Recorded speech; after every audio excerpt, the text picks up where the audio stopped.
Этой ночью Киев накрыло ударом, которого еще не было. Гиперзвук, прорыв обороны, попадание по бункерам, где Зеленский не знает никто. Киев ответил: это сказки, театр и бред. Все это прямо на экстренном совбезе ООН. Сделка с Ираном сорвана, Нетаньяху приказал бомбить Бейрут. Протесты в Мексике, силовики против учителей и возможный срыв Мундиаля. Всем привет! Это Медиашот, канал, где новости объясняют, а не просто зачитывают.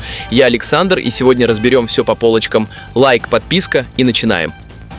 Этой ночью Украина пережила то, чего еще не было. Но сначала, вчера, Путин провел встречу и произнес фразу, которую теперь воспринимают совсем иначе. Киевская верхушка решила открыть новую страницу в череде своих преступлений. Придать новое качество конфликту в целом. Ну что ж, это их выбор. Их выбор, сказано вчера, а ночью прилетело. Министерство обороны России подтвердило: нанесен массированный удар возмездия в ответ на атаки украинских беспилотников по российским регионам. Основной удар пришелся по Киеву. Под атакой также оказались Запорожская, Полтавская, Сумская, Черниговская, Хмельницкая и Николаевская области. В ход пошло все. Более 600 дронов, Искандеры, крылатые Х-101 и гиперзвуковые цирконы. Цели – предприятия оборонно-промышленного комплекса, объекты энергетики, военные аэродромы. В Минобороны заявили коротко: все назначенные объекты поражены. Цирконы – отдельная история.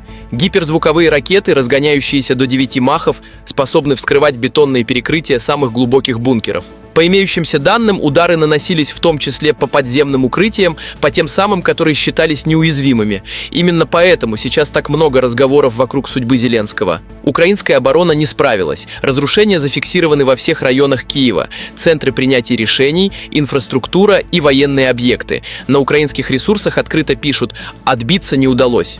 Картина та же, что после Орешника система перегружена и пробита. Масштаб разрушений, по первым оценкам, значительный. Удар прошел по военным заводам Запорожья, аэродромам, объектам ТЭК. По сути, одновременно по всему, что обеспечивает украинскую обороноспособность. Отдельно Зеленский. Информации о его местонахождении после ночных взрывов до сих пор нет. Есть данные, что цирконы могли достать даже самые глубокие и защищенные бункеры. Киев молчит. Удар возмездия, так это назвали в Москве. И судя по масштабу этой ночи, новое качество конфликта, о котором говорил Путин, уже началось. На экстренном заседании Совета Безопасности ООН разгорелся двойной скандал. И, как всегда, Киев не упустил момент. В ночь на 29 мая во время массированной атаки по Украине дрон типа Герань-2 оказался над румынским Галацем и врезался в жилой дом. 10-й этаж в огне. Вот только деталь, которую Киев предпочитает не афишировать. По данным расследования, дрон летел над территорией Украины и отклонился от курса именно из-за работы украинской противовоздушной обороны. То есть беспилотник ушел на румынскую территорию после того, как украинские системы перехвата изменили его траекторию.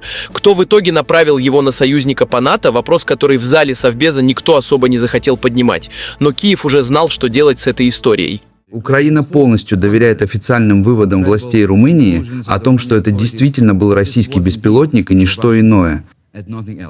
Россия может выбросить все эти конспирологические теории, которые мы только что услышали, в мусорную корзину. Никаких сомнений, никаких неудобных деталей. Виновата Россия и точка. А дальше привычная схема. Любой инцидент немедленно конвертируется в политический капитал. Новый повод, новые требования, новое давление на союзников. Киев давно отточил этот механизм до автоматизма. Недавняя атака на Румынию была циничным двойным ударом, который нес в себе как минимум два послания. Первое было адресовано Румынии и всем государствам-членам НАТО. Это была очередная попытка проверить решимость наших соседей, посмотреть на их реакцию и понять, как далеко Россия может зайти в своем стремлении приблизить военные действия к территории стран-союзниц.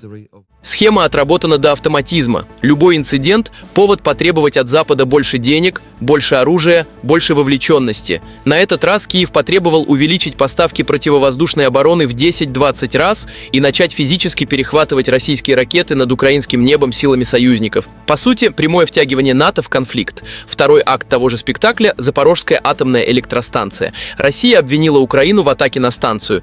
Киев ответил привычно.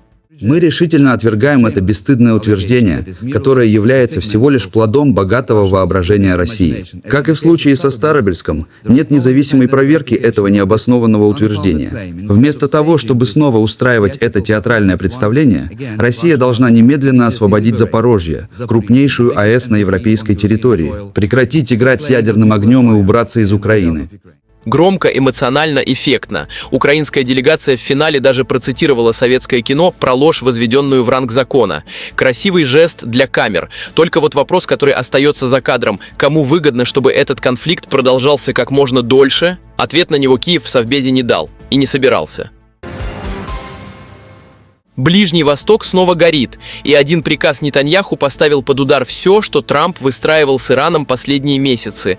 1 июня Цахал получил приказ нанести удары по объектам Хезболлы в районе Дахия, ключевом оплоте группировки в южном пригороде Бейрута. Впервые с апреля, когда Трамп объявил о перемирии, в городе немедленно началась паника. Жители спешно покидали дома. Нетаньяху объяснил решение кратко.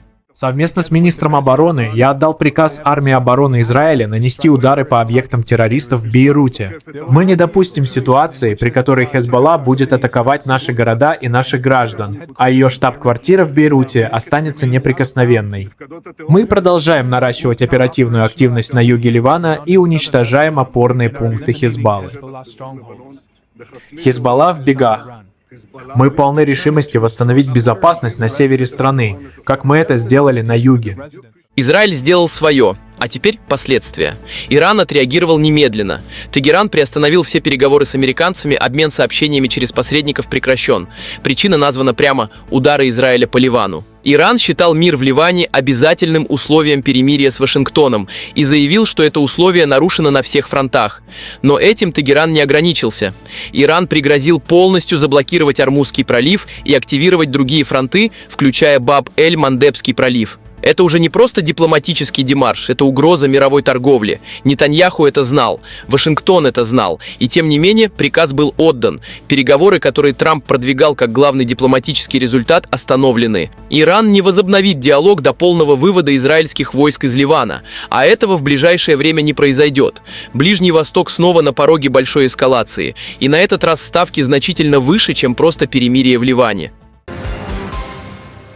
В Мексике вспыхнула общенациональная забастовка учителей, и она уже переросла в открытое противостояние с властью. Профсоюз работников образования вывел тысячи педагогов со всей страны на улицы. Колонны демонстрантов заблокировали центр города и попытались прорваться на главную площадь Сокала. Спецназ ответил газом. Прямо там, где власти разворачивают фан-зону ФИФА. Одна из участниц марша объяснила, за что они вышли. Мы пытаемся привлечь внимание к нашим нуждам. На чемпионат мира тратят миллионы, а на школы ничего. Мы не считаем, что Мексика готова к проведению чемпионата мира по футболу. Требования у профсоюза конкретные: повышение зарплаты и отмена пенсионной реформы. Люди говорят открыто: государство находит деньги на футбольную инфраструктуру, но системе образования ничего. При этом правительство уже сократило учебный год на 6 недель раньше срока ради проведения турнира. Для учителей это стало последней каплей. Президент Шейнбаум ответила осторожно: Мы решим те проблемы, которые можно решить путем диалога. Некоторые из их требований не могут быть удовлетворены из-за нехватки средств в государственном бюджете. Но мы уже изучаем вопросы, которые можно решить. Денег нет, но вы держитесь. Именно так восприняли этот ответ в профсоюзах. Профсоюз – одна из самых влиятельных политических сил Мексики. Десятилетиями эта организация умела добиваться своего там, где другие пасовали. И сейчас они перешли к ультиматумам. Если правительство не пойдет на уступки, будут заблокированы аэропорт, ключевые магистрали и главный стадион страны. Ситуация зашла в тупик. Власть не может выполнить требования, бюджет не позволяет. Профсоюзы не готовы отступить, а слишком долго терпели. Диалог объявлен, но доверия между сторонами нет. А за спиной у обеих миллионы людей, которые смотрят и ждут. Учителя и болельщики. И у тех, и у других времени на ожидание осталось совсем немного. Итак, что мы имеем сегодня? Киев накрыло самым масштабным ударом, и, похоже, игры кончились. Украина в Совбезе разыгрывает спектакль с дроном над румынским городом и обвинениями в адрес АЭС. Нетаньяху одним приказом обнулил переговоры Трампа с Ираном, а мексиканские учителя доказывают, что футбол футболом, но терпение тоже имеет предел. Пишите в комментариях, что вы думаете по этому поводу. Все читаю. Лайк и подписка, если выпуск был полезен. С вами был Александр. Скоро увидимся. Всем пока.